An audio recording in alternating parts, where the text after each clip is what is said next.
안녕하세요. 김홍택 목사입니다. 저는 오늘 여러분들에게 재미있는 뮤지컬 한 편을 소개해 드리려고 합니다. 제목은 라이딩 플로우입니다. 말인즉슨 그 흐름을 따라가라는 뜻을 담고 있는 제목인데요. 포스터 보이시죠? 이 뮤지컬은 루터와 그 시대에 관한 이야기를 다루고 있습니다. 부제 또한 루터를 도운 영주와 도자기를 깬 소녀인데요. 아마 저게 무슨 말일까? 소녀는 무슨 이유로 갑자기 도자기를 깼으며 영주는 왜 루터를 도와야 했을까 궁금해하는 분들이 계실 겁니다. 그래서 제가 이 뮤지컬을 보실 여러분들을 위해서 좀 더 쉽고 알차게 이해하실 수 있도록 오늘부터 총 3회에 걸쳐 설명을 해드리려고 합니다. 자, 루터를 좀 보실까요? 네, 루터 하면 참 이 그림이 많이 나오는데요. 대신성 로마 제국 시대의 마르틴 루터입니다. 루터는 1483년 11월 10일 지금의 독일인 대신성 로마 제국의 작센안트 일주의 아이스레벤에서 광산업에 종사하는 아버지와 어머니 사이에 태어납니다. 부유했던 그의 아버지 한스 루더는 자신의 아들이 자신과 같은 계급에서 살지 않기를 너무 갈망했기 때문에요. 그를 좋은 학교로 보냈습니다. 그 덕에 루터는 어릴 때부터 좋은 학업 분위기 속에서 착실히 공부를 할 수 있었죠. 그리고 17세가 되던 해에 그는 에어프루트 대학에 진학하게 되고 2년 만에 졸업, 그리고 3년 만에 철학 석사학위를 받고 졸업합니다. 그리고 아버지의 강한 권유로 다시 법대에 진학하게 됩니다. 조금 억지로 진학하게 된 이 법대 공부가 맞지 않았던 루터는 얼마 되지 않아 수도사가 되기를 결심합니다. 결국 아버지의 반대에도 불구하고 아우구스티누 운둔자 수도에 입회하여 수사가 되었습니다. 그리고 1507년 정식 사제로 서품을 받습니다. 루터는 사제 시기 동안 청빈, 순결, 순종이라는 전통적인 수도사 생활에 힘을 쏟습니다. 루터 자신은 규율을 너무 철저히 지켜서 문제가 되기도 했는데요. 이렇게까지 철저히 노력을 한 이유는 다른 것이 아니라 하나님으로부터 구원을 받기 위해서였습니다. 자, 루터 개인에 대한 이야기는 또 차차 해드리도록 하고요. 그럼 이렇게 로마 카톨릭 교회의 교리와 하나님의 구원을 갈망해서 사제가 된 루터가 왜 하루아침에 종교개혁자라는 이런 엄청난 타이틀을 가지게 되었을까요? 사실 중요한 것을 말씀드리자면 루터는 처음부터 종교개혁을 해야겠다라는 그런 생각을 하지 않았습니다.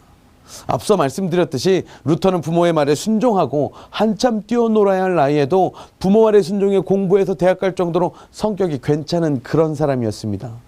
그런 순종적이었던 루터가 종교개혁자라는 엄청난 길을 처음부터 걷게 된 것이 아니고요.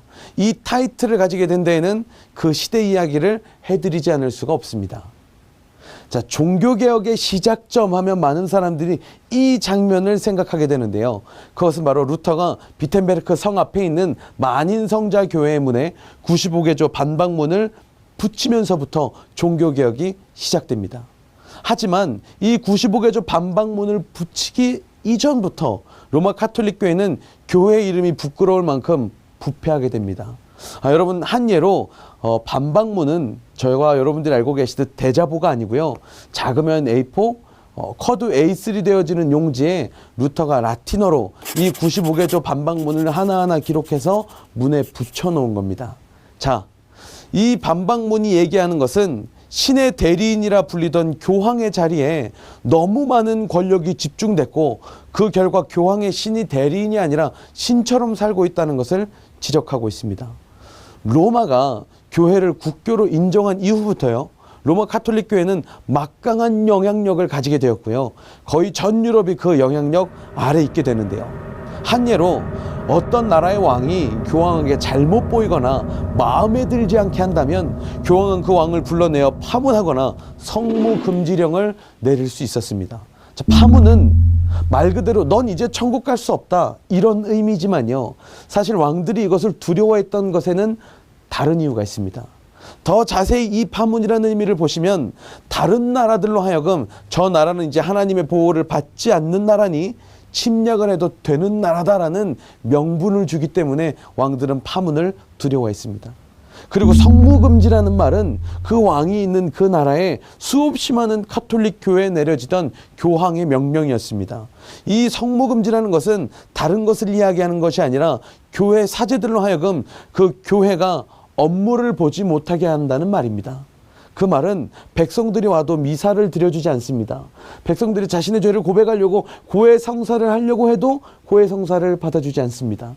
그러니까 백성들이 원망이 일어나겠죠. 그리고 그 원망은 당연히 무능하고 파문당한 왕에게 집중될 것입니다. 그러면 쿠데타가 일어나고요. 왕권이 뒤흔들릴 수밖에 없는 사건이 생길 수 있는 것이 바로 성무금지령이었습니다. 자, 문제는 교황 중심의 권력이 집중되고요. 이 권력이 집중되다 보니 교황도 인간인지라 욕심이 생겨나기 시작합니다. 그리고 여러분들 잘 아시다시피 욕심은 돈을 끌어모으게 됩니다. 그때 당시 독일은 신성 로마 제국이었습니다. 완벽한 로마 카톨릭 교회의 손 아래 있었습니다. 이때 신성 로마 제국 사람들, 그러니까 다시 말해 독일 사람들의 불만이 이만저만이 아니었는데요. 그 중에서도 가장 큰 것은 세금이었습니다. 그들에겐 종교 세금이라는 것이 있었습니다.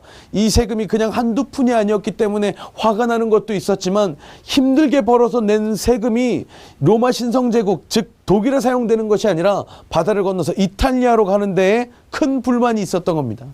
이 세금이 로마 바티칸으로 향하기 시작하자, 그리고 그 바티칸을 짓는 것으로 쓰여지기 시작하는 것을 보고 알게 된 이 독일 사람들은 이 로마 카톨릭 교회 부패에 신물이 날 정도로 한숨을 짓곤 했습니다. 혹시 여러분 바티칸을 가보신 적이 있으십니까? 지금도 관광명소로 불리울 만큼 아주 대단한 시설인데요. 신성 로마 제국과 같은 다른 나라들이 내는 세금으로 이 바티칸이 지어졌다 해도 과언이 아니었습니다. 자, 권력이 생겼습니다. 그리고 돈이 모입니다. 욕심이 있습니다. 교황이라는 자리가 거의 금수저를 만들어내는 자리가 됩니다. 그러자 신의 대리인은 스스로가 신처럼 살기 시작합니다. 그러니 그 아래에 있는 사제들은 어땠을까요? 사람들이 성직을 돈으로 매수하기 시작했습니다. 왜냐하면 돈이 생기는 자리라는 걸 알았기 때문입니다. 그리고 이 로마 카톨릭 교회는 면죄부를 판매하고 성물 매매 등을 만들어냈습니다. 왜냐하면 베드로 성당을 지어야 할 건축 자금이 필요했기 때문입니다. 신앙을 잊어버린 수도사나 신앙을 저버린 사제들이 윤리적으로 타락한 것은 말할 것도 없습니다. 이런 로마 카톨릭 교회의 타락이 몇 세대에 걸쳐 점점 심해지기 시작하자 일반 평민들의 원성은 하늘을 찔렀습니다. 그런데 누구 하나 나설 수 없었던 이유가 뭔지 아십니까? 그 찌르는 하늘을 교황과 교회의 권위가 움켜쥐고 있었기 때문입니다. 정치를 하려는 황제나 귀족들도, 먹고 사는 걱정만 해도 되는 평민들도 이젠 이 바티칸의 횡포와 로마 카톨릭 교회의 타락에 신물이 나려 할 때쯤 루터가 출현한 겁니다. 앞에 말씀드렸지만 루터 한 명이 결단해서 이 종교개혁이 시작되어진 것은 아닙니다. 왜냐하면 사실 루터가 95개조 반박문을 내걸었을 때 루터 자신은 로마 카톨릭 교회 내에서의 개혁만을 생각하고 있었거든요. 그래서 95개조 반박문을 걸고 나와 토론하자라는 그 시대의 전통적인 논쟁의 방법을 준비하고 있었을 뿐입니다. 근데 이게 시대의 바람을 타기 시작할 줄 누가 알았겠습니까? 그 시대의 바람이란 루터가 출현하기 약 50여 년 전에 인쇄술의 발달을 이야기합니다. 인쇄술이 발달되자 예전에는 글 하나를 쓰기 위해서 한 사람이 펜을 들어야 했지만 이젠 기계로 수천 장의 종이를 찍어낼 수 있게 됐습니다. 이 인쇄술의 발달로 사람들은 글을 읽기 시작했고요. 생각할 수 있게 됐고 비판할 수 있게 됐습니다. 이 인쇄술로 루터가 쓴 95개조 반박문은 15일, 그러니까 보름이 지나기도 전에 독일 전역과 멀리 스위스에 이르기까지 퍼져나가게 됐습니다. 사실 바티칸에서는요, 루터의 이런 소식을 처음부터 민감하게 반응하진 않았습니다. 왜냐하면 그래봤자 이 수세기를 걸쳐 뿌리내려진 거대한 바티칸을 뒤흔들 수 없을 거라고 생각했기 때문입니다. 그러다가 나중에 이걸 알아차렸을 땐 이미 신성 로마 제국을 넘어서 수많은 귀족들과 선제후들, 그리고 백성들의 마음과 정신이 깨어나기 시작했습니다. 이런 배경 속에 루터의 종교개혁이 본격적으로 시작하게 된 것입니다.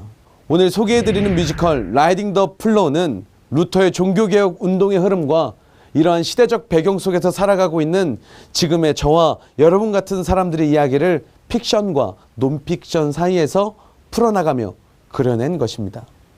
자, 그럼 다음 시간에는 면죄부에 대한 내용과 루터의 파문, 그리고 그런 루터를 도왔던 영주, 즉 제후 프리드리히 3세가 왕위 채측근임에도 불구하고 파문된 루터를 도운 이유가 무엇인지를 살펴보도록 하겠습니다. 라이딩 더 플로우, 루터를 도운 영주와 도자기를 깬 소녀의 이야기, 많은 기대 부탁드립니다. 감사합니다.